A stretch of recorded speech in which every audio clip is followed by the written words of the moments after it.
Hello friends, welcome to smile talk paramedical channel. Friends, 2025-26ನೇ ಸಾಲಿಗೆ ಪ್ಯಾರಾಮೆಡಿಕಲ್ಗೆ ಸಂಬಂಧಿಸಿದಂತಹ ಎಲ್ಲ ಅಪ್ಡೇಟ್ಗಳನ್ನು ನಾನು ಚಾಚು ತಪ್ಪದೆ ಅಪ್ಡೇಟನ್ನು ನಮ್ಮ ಚಾನಲಲ್ಲಿ ಮಾಡಲಾಗುತ್ತೆ. ಯಾರೆಲ್ಲ ಅಭ್ಯರ್ಥಿಗಳು ಈ ವರ್ಷ ನೀವೇನಾದರೂ ಪ್ಯಾರಾಮೆಡಿಕಲ್ ಕೋರ್ಸ್ಗಳನ್ನು ಮಾಡಬೇಕಿತ್ತು, ಅದು ಗೋರ್ಮೆಂಟ್ ಕಾಲೇಜುಗಳಲ್ಲಿ ಅಥವಾ ಪ್ರೈವೇಟ್ ಕಾಲೇಜುಗಳಲ್ಲಿ ಗೋರ್ಮೆಂಟ್ ಸೀಟ್ ಕಡಿಮೆ ಫೀಸಲ್ಲಿ ನೀವು ಅಡ್ಮಿಷನ್ ಮಾಡಿಸ್ಕೊಳ್ಳಿಕ್ಕೆ ನೀವು ಅಪ್ಲಿಕೇಶನ್ಗಳಿಗೆ ಹಾಕಲಿಕ್ಕೆ ವೇಟ್ ಮಾಡ್ತಾಯಿದ್ದರೆ, ನಿಮ್ಮಲ್ಲಿ ಡೌಟ್ಗಳು ಇದ್ದರೆ ಅಂಥವುಗಳಿಗೆ ನಾನು ನಮ್ಮ ಚಾನಲ್ ಮುಖಾಂತರ ನಿಮಗೆ ಲೈವಲ್ಲಿ ಬಂದು ಮಾಹಿತಿಯನ್ನು ಕೊಡ್ತೇನೆ. ಜೊತೆಗೆ ಪ್ಯಾರಾಮೆಡಿಕಲ್ನ ಎಲ್ಲ ಅಪ್ಡೇಟ್ಗಳು, ಆನ್ಲೈನ್ ಅಪ್ಲಿಕೇಶನ್ ಹೇಗೆ ಹಾಕಬೇಕು, ಆಮೇಲೆ ಫೀಸ್ ಹೇಗೆ ಪೇ ಮಾಡಬೇಕು, ಆಮೇಲೆ ಸೀಟ್ಗಳನ್ನು ಹೇಗೆ ಪಡ್ಕೋಬೇಕು, ಆನ್ಲೈನ್ ಮುಖಾಂತರನೇ ಹೇಗೆ ಪಡ್ಕೋಬೇಕು, ಮನೆಯಲ್ಲೇ ಕುಳಿತು ಅರ್ಜಿಗಳನ್ನು ಹೇಗೆ ಸಲ್ಲಿಸಬೇಕು ಅನ್ನೋದ್ರ ಸಂಪೂರ್ಣ ಮಾಹಿತಿಯನ್ನು ಕೊಡ್ತೇನೆ. ಜೊತೆಗೆ ಇವತ್ತಿನ ಈ ವಿಡಿಯೋದಲ್ಲಿ ನಾನು ಒಂದು ವಿದ್ಯಾರ್ಥಿ ನಮಗೆ ಪದೇ ಕೇಳ್ತಾ ಇರುವಂಥದ್ದು, ನಾನು 12th ಫೇಲ್ ಆಗಿದ್ದೀನಿ. ಈಗ ಹಿಂದಿನ ವರ್ಷವೂ ಫೇಲ್ ಆಗಿದ್ದೀನಿ. ಬಟ್ ಟೋಟಲಾಗಿ ನಾನು SSLC ಪಾಸ್ ಆಗಿದೆ, ನಂದು 10th ಪಾಸ್ ಆಗಿದೆ. ಆದರೆ ನನಗೆ 12th ಫೇಲ್ ಇದ್ದೀನಿ.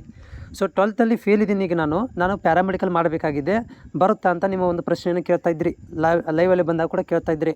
ಸೊ ಅದನ್ನು ನಾನು ವಿಡಿಯೋ ಮುಖಾಂತರ ಶೇರ್ ಮಾಡ್ತಾ ಇದ್ದೀನಿ. ವಿಡಿಯೋ ಪೂರ್ತಿಯಾಗಿ ಕೇಳಿ ನೋಡಿ. ಚಾನಲ್ಗೆ ಹೊಸರಾಗಿದ್ದರೆ ಚಾನಲನ್ನು ಸಬ್ಸ್ಕ್ರೈಬ್ ಮಾಡ್ಕೊಂಡು ಸಪೋರ್ಟ್ ಮಾಡೋದನ್ನು ಮರಿಬೇಡಿ.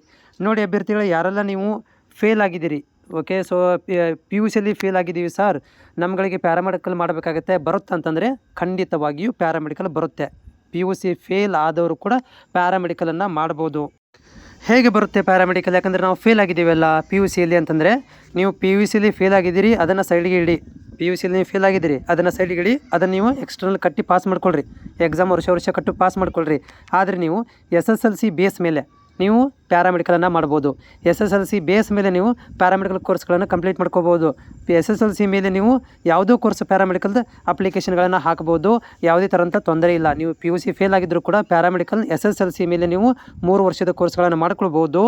ಆಮೇಲೆ ಏನಪ್ಪ ಅಂತಂದರೆ, ನೀವು SSLC ಬೇಸಿಸ್ ಮೇಲೇ ನೀವು ಪ್ಯಾರಾಮೆಡಿಕಲ್ ಜಾಬ್ಗಳಿಗೆ ಕೂಡ ಅಪ್ಲಿಕೇಶನ್ಗಳನ್ನು ಹಾಕ್ಬೋದು. ಅಂದರೆ ಪ್ಯಾರಾಮೆಡಿಕಲ್ SSLC ಮೇಲೆ ಮಾಡಿ ನೀವು ಪ್ಯಾರಾಮೆಡಿಕಲ್ ಕಂಪ್ಲೀಟ್ ಆದಾಗ, ಸೊ ನಿಮ್ಮಗಳಿಗೆ SSLC ಆದರೂ ಕೂಡ ಗೌರ್ಮೆಂಟ್ ಜಾಬ್ಗಳನ್ನು ಕರೀತಾರೆ.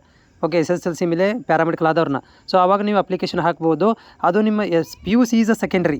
PUC ಅನ್ನೋದೇನಪ್ಪ ಆದ್ರೆ ಫೇಲ್ ಆಗಿದೆ, ಅದನ್ನು ಸೈಡಿಗೆ ಇಟ್ಬಿಡಿ, ಅಥವಾ ಅದನ್ನು ನೀವು ಎಕ್ಸ್ಟರ್ನಲ್ ಕಟ್ಕೊಂಡು ಪಾಸ್ ಮಾಡ್ಕೊಳ್ರಿ. ಇಲ್ಲಿ ಅದಕ್ಕನ್ನು ಇಂಟರ್ಫಿಯರ್ ಮಾಡೋಕ್ಕೆ ಹೋಗ್ಬೇಡ್ರಿ. ಬಟ್ ಏನಪ್ಪ ಅಂದರೆ, ನೀವು SSLC ಮೇಲೆ ನೀವು ಪ್ಯಾರಾಮೆಡಿಕಲನ್ನು ಮಾಡ್ಕೊಳ್ಬೋದು. 100% ಅಲ್ಲ, 200 ಅಲ್ಲ, 1001% ಕೂಡ ನೀವು ಪ್ಯಾರಾಮೆಡಿಕಲನ್ನು ಮಾಡ್ಬೋದು.